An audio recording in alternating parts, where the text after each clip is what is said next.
Hello and welcome back to the Indian Wisdom Podcast. I'm your host, Dr. Raj Balkaran, founder of the Indian Wisdom School. And you're perhaps looking for inspired insight from ancient India that you might be able to apply to your day-to-day life. Last episode, we talked about a seminal tale from the frame of the Vālmīki Rāmāyaṇa, the oldest Sanskritic iteration of the story of Rama. Very popular, profound, influential tale that has taken on many an incarnation throughout narrative and performing arts and various South Asian and Southeast Asian nations and now across the Indic diaspora. It's a gripping tale of a prince regent who takes up exile upon his coronation day to live in the forest as a pseudo sage. This narrative vignette, this intrigue, and this decision was so vexing and perplexing and compelling. It actually succeeded in pulling me into grad school. I did a master's on the Vālmīki Rāmāyaṇa, trying to make sense of Rama's renunciation, the extent to which he's celebrated for this sage-like duty, yet he is a king. He's a kshatriya.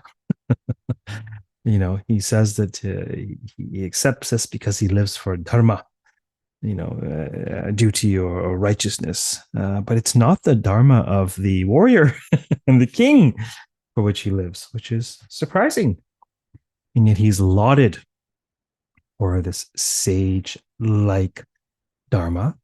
In many ways, he is an embodiment of the walking contradiction that is the Indic world, which celebrates, lauds, values both life in the world, immersed in the world, and also the path of the one who eschews the world, the sadhu, the sage, the holy man or woman that seeks ardent self-purification.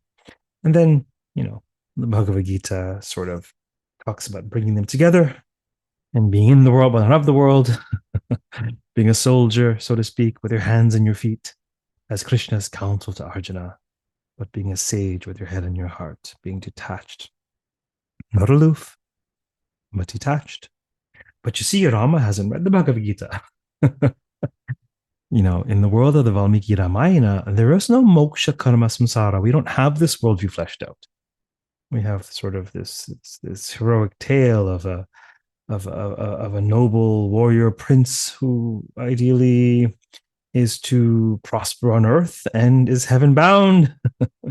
We have snippets of karmic content where when his father Dasharatha grieves to death because of his separation from Rama, he grieves to death and he recalls on his deathbed a time when he mistook the gurgling of a boy filling a jug in the forest for the gurgling of a deer drinking.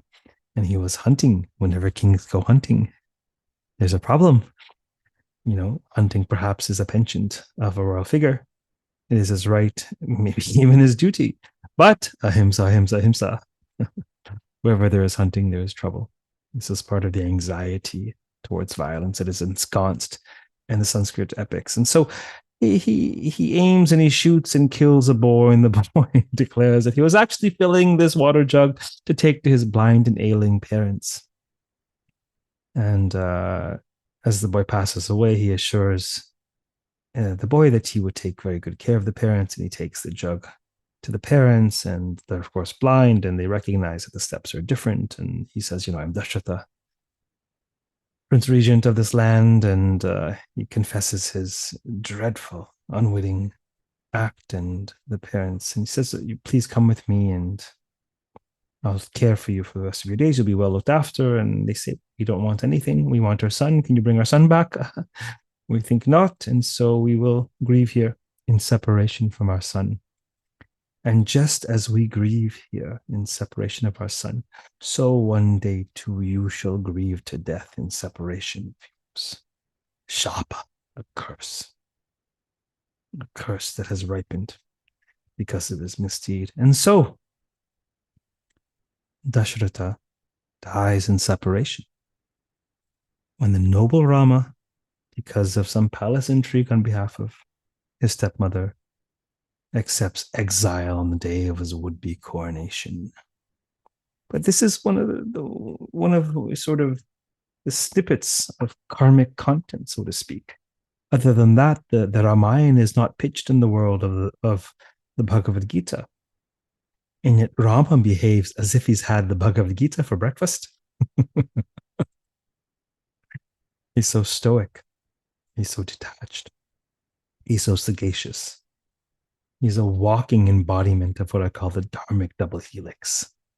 Two strands of this one structure that are ever opposed but commingled to collaborate and cooperate and appear as one. One strand, world affirming, pravritti dharma. The other, world denying, nivritti dharma. The one strand, pravritti dharma, the face of which is the king, the center of society. The other, nivritti dharma, the face of which is the sage who lives in the margins and beyond of the social sphere. And yet we have a king who is exiled and lives as if a forest-dwelling sage and encounters many a forest-dwelling sage. And this, to my mind, is a brilliant encapsulation of the Dharmic double helix.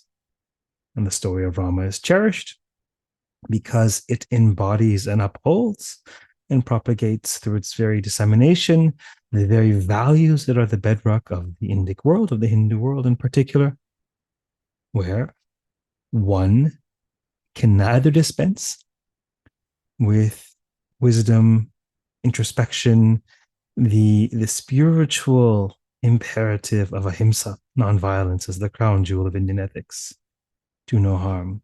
Yet, as we are all well aware in these times, one cannot dispense either with the socio-political necessity of force to guard one's realm, to protect against those who will do you harm. And so we have this stance of violence and nonviolence, the stance of the social sphere and the eschewing of the world, the stance of the ascetic and the king. This is the dance of the Vālmīki Rāmāyaṇa. Separation is not a theme that we see merely between Dasharatha and Rama.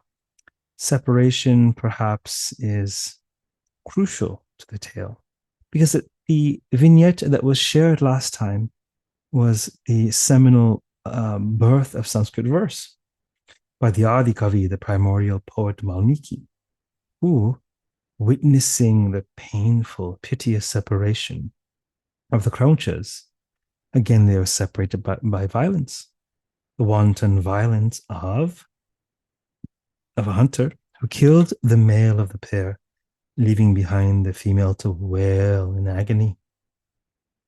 And they were actually engaged in their elaborate courtship rituals at the time.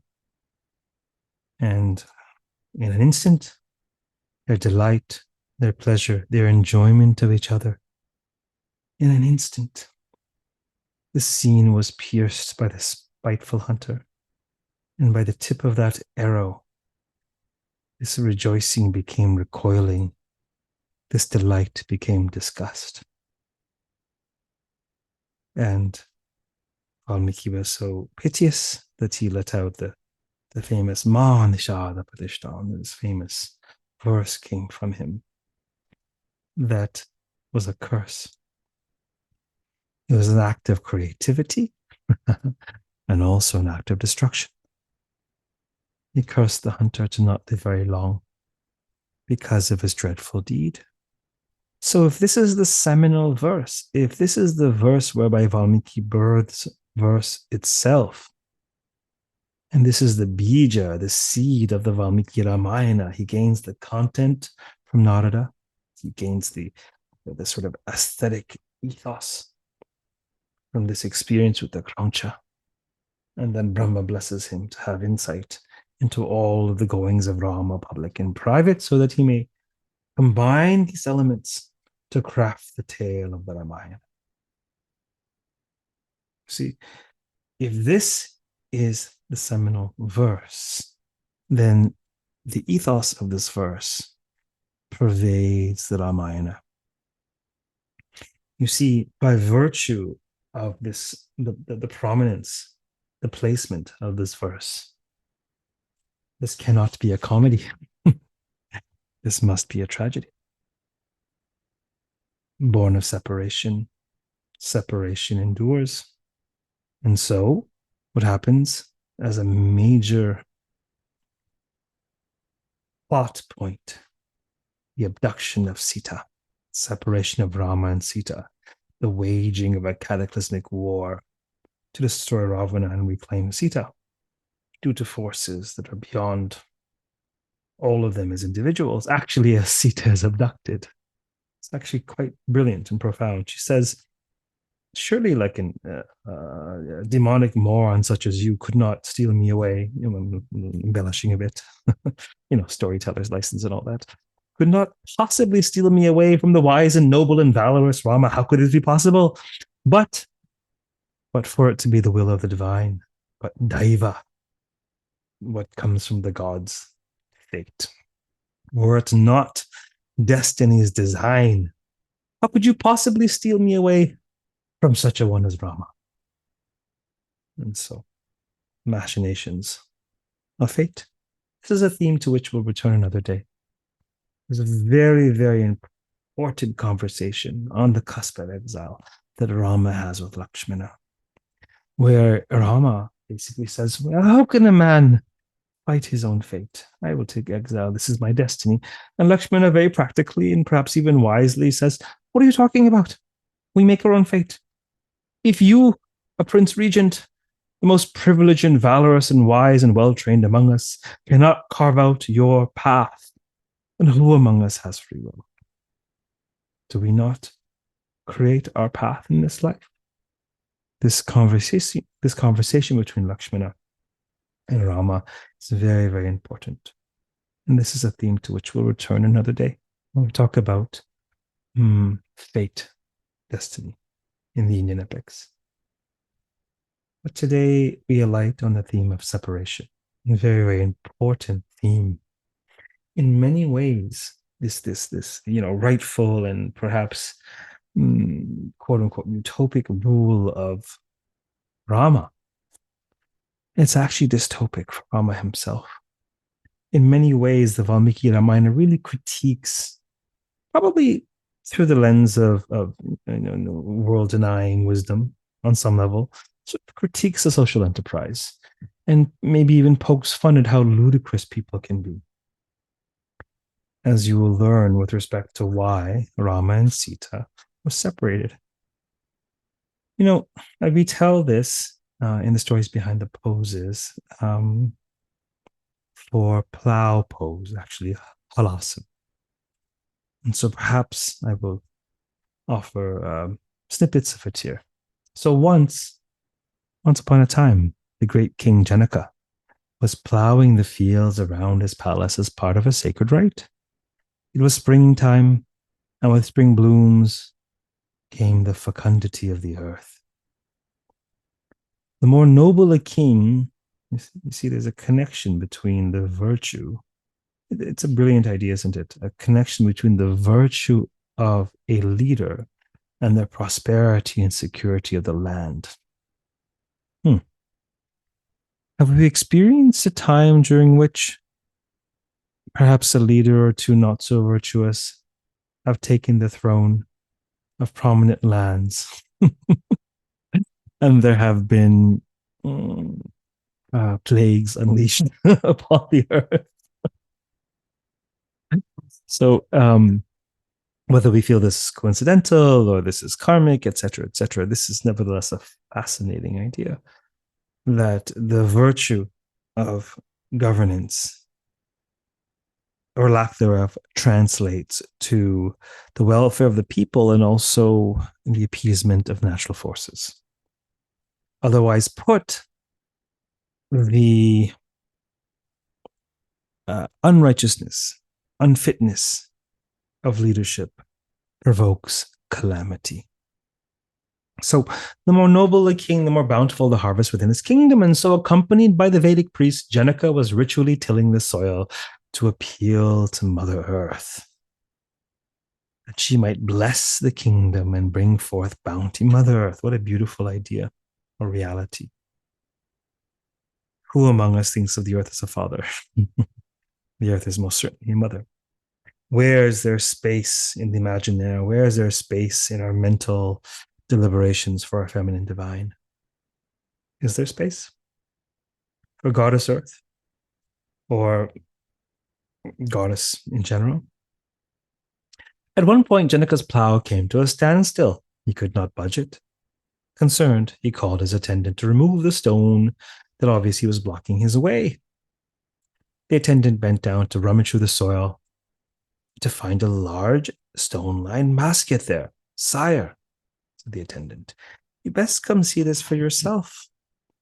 Janaka came round and picked up the basket, which was bedecked with jewels.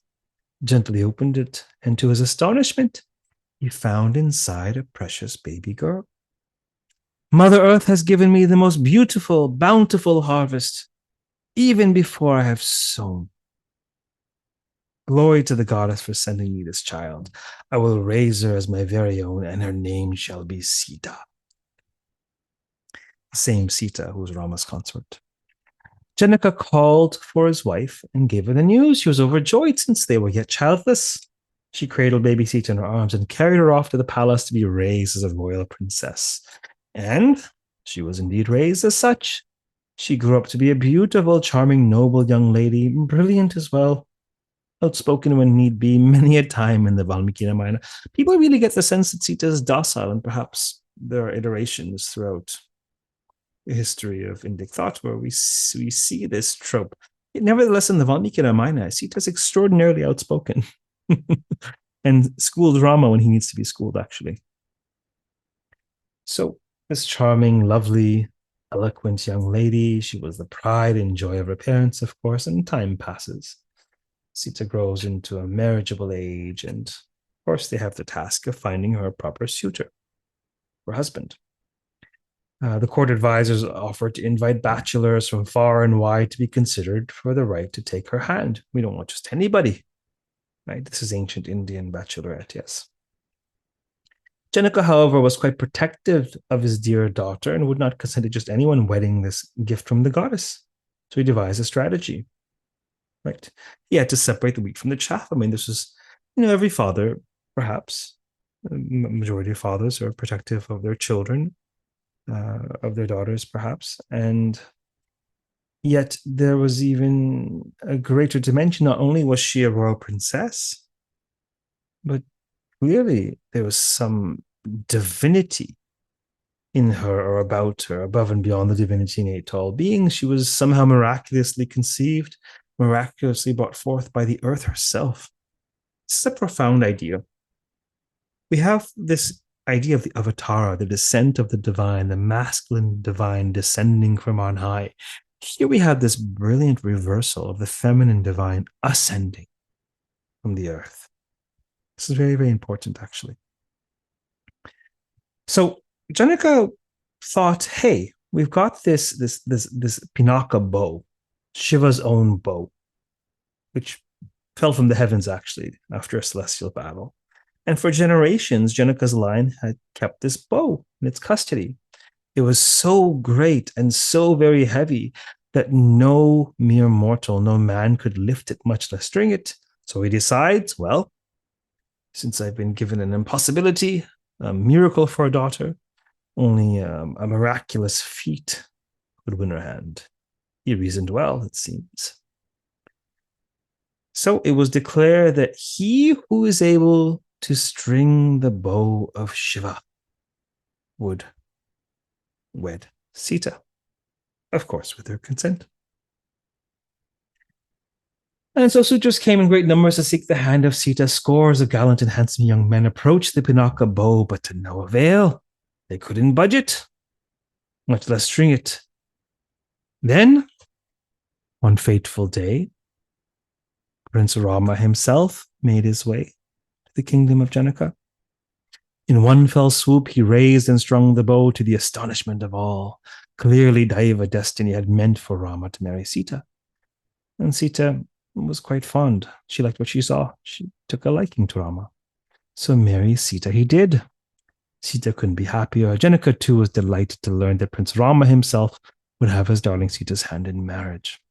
Rama and Sītā loved each other very much, so much so that when Rama was exiled to the forest for 14 long years, due to some palace intrigue, Sītā insisted on coming along. She's like, well, what do you mean stay behind because I'm a princess? So I'm a princess. Just because I'm a princess doesn't mean I have to be a princess, if you know what I'm saying. Why would I want to be with these people who are plotting against you? I want to be with you. I'm coming along. And so she did, along with Rama's brother Lakshmana, who accompanied them as well. They roamed the lush woods, having one great adventure after another, encountering sages, talking monkeys, Hanuman and the like, many, many other marvelous things and enchanted experiences. One day in the woods, Sītā was abducted by the demon king Ravana and taken to his lair on the island of Lanka. Okay. After much effort and with help from the monkey people, Rama was able to locate and rescue Sītā. You might recall from a previous story, there were 4 embassies, search parties. Each took a direction, north, south, east, and west, and Hanuman himself took the greatest landscape to the south. And upon reaching the southern tip of South Asia, you can say, of India, he couldn't find Sītā. He knew that there was a citadel beyond on the island of Lanka, and he garnered the grace. He prayed to his father Vayu, the wind god, and in one flying leap, he leapt over the waters. That tale was told in an earlier podcast. And of course, he locates Sītā and assures her that Rama's on the way. You will be rescued. All will be well in time. And of course, he had been completely lost without her. And so they wage this cataclysmic war. He wins her back. And then, guess what happens? Among Rama's entourage, there was some talk. And people are so lovely at times, yes. There was talk casting doubt on her fidelity.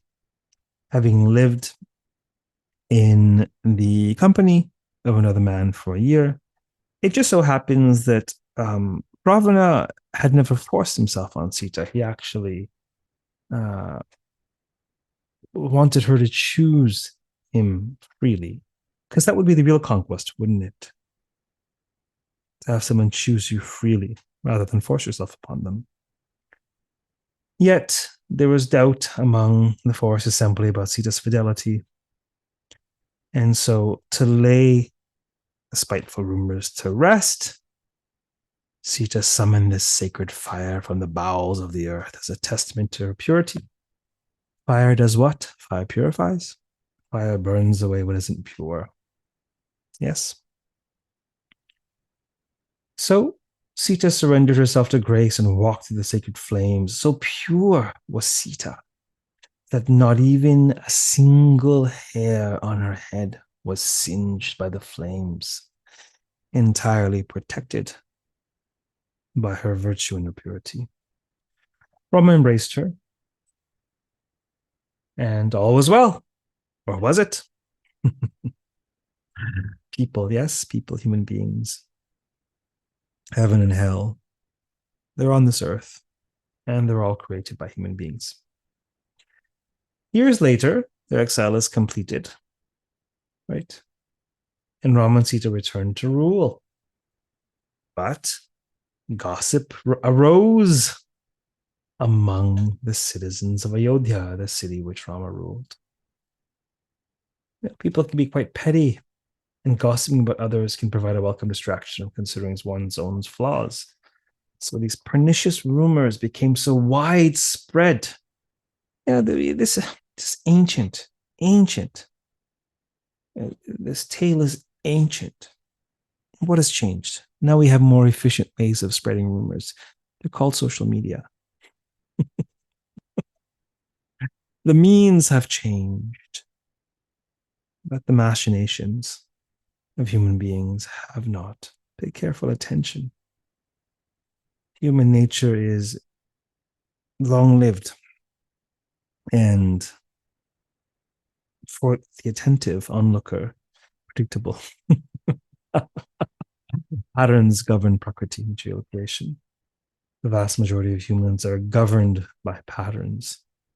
Only those who have the wherewithal of awareness to recognize and shift those patterns have some modicum of freedom. And to do this fully is to be fully free. But the vast majority of human beings are slaves to their patterns and easily manipulated and perfectly predictable to the attentive onlooker. So, because of these pernicious rumors, Rama made a dreadful choice.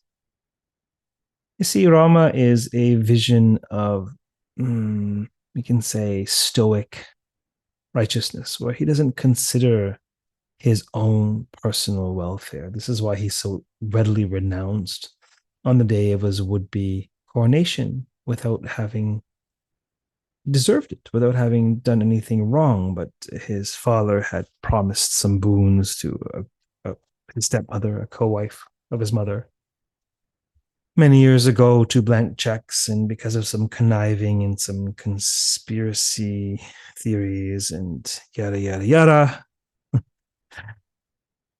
this stepmother says, okay, here are my boons. Boon number one, Rama goes to the exile, to forced exile for 14 years. And boon number two is my son, Bharata, should be king instead.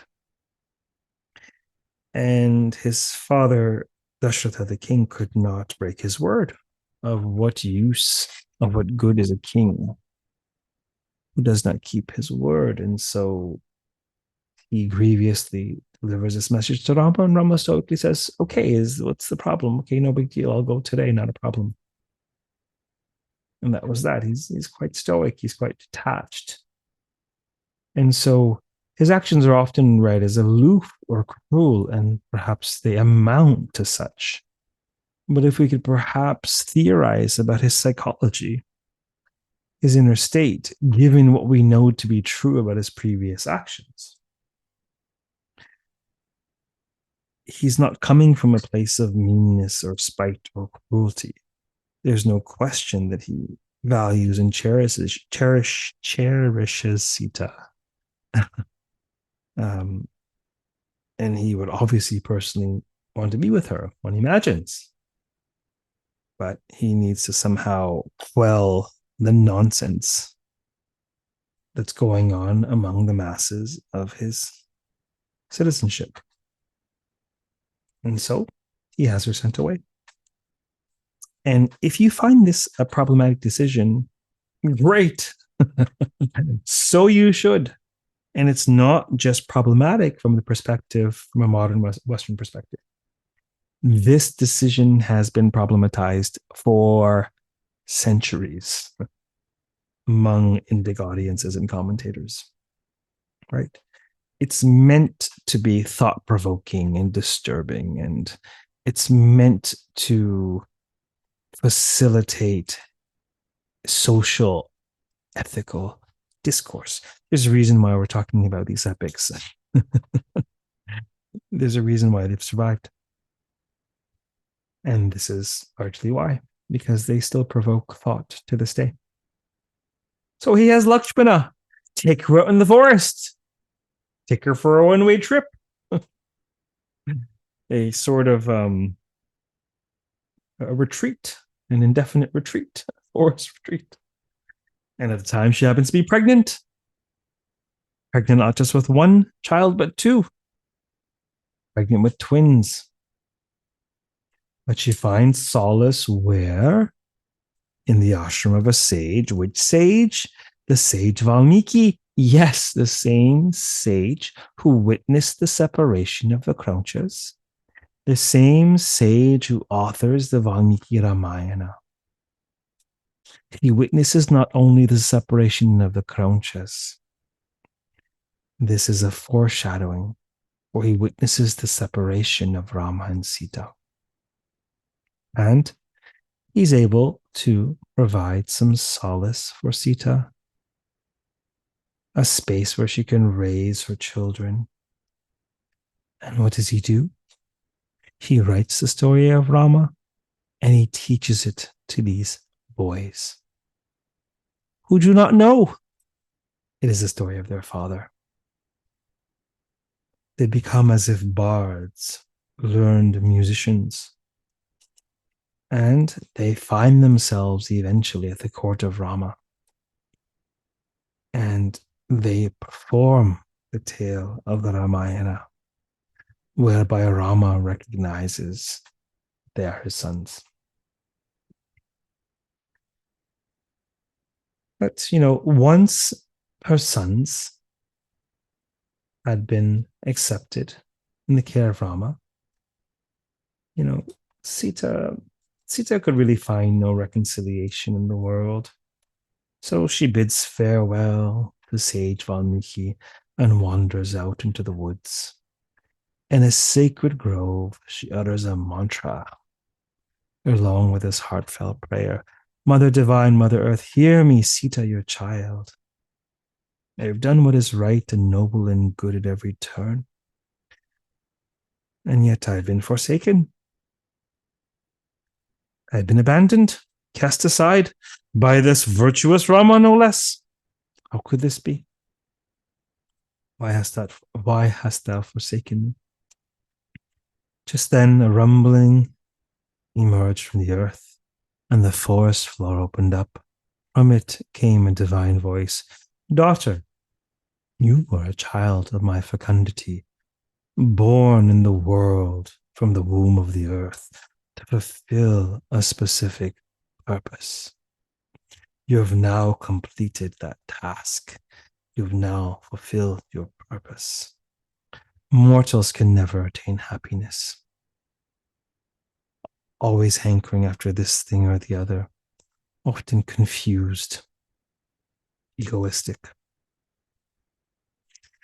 This world is not a place where you can find solace and peace, my child. So I call you now to my bosom, to return to the oneness from whence you came.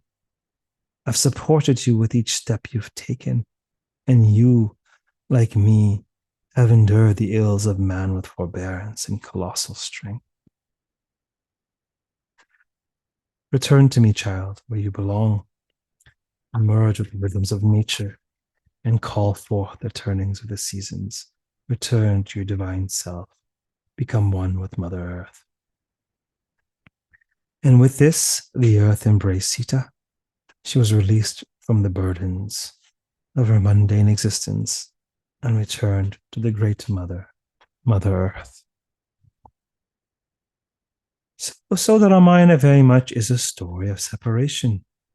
And perhaps it is an invitation for you to examine separation, both as a general principle, but in particular, how it has played out in your own existence. Have you experienced separation? Well, of course you have. You're a human being. To what extent? From whom? And what was the agent of that separation? Did you decide to be separated? The other person? Was it destiny itself? Have you grieved the loss of someone past? Have you experienced separation from a loved one, a parent, a child, a partner? How do you deal with it? How do you cope with it? Do you ignore your feelings? Do you process your feelings somehow? Do you distract yourself with work or some sort of compulsive activity or addiction? What does separation bring up in you? Does it bring up pain and anguish and pessimism and bitterness? Or is it an occasion for wisdom? Does it offer you the perspective that all things are temporary And as the great Sanskrit proverb goes, human beings are like two blocks in the ocean, two blocks of wood. They will float together for some time and in due course and separate. Now, that may be days from now, that might be decades from now.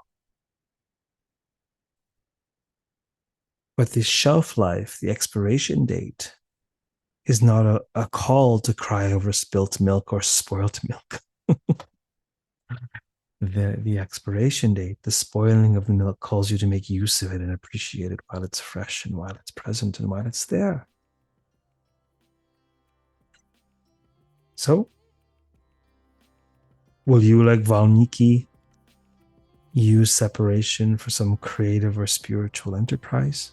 Or will you lament and despair? Or both? Questions such as these and many, many more are raised by works as masterful as the Vālmīki Rāmāyaṇa. I hope you continue to read it, to engage it, to enjoy it, to relish it. I hope you continue to listen. And feel free to reach out with recommendations for wisdom topics you might like explored on this podcast. Perhaps you can study with me online at the Indian Wisdom School, IndianWisdomSchool.com. Until next time, keep well, keep listening, and keep contemplating the power of these ancient works. Namaste.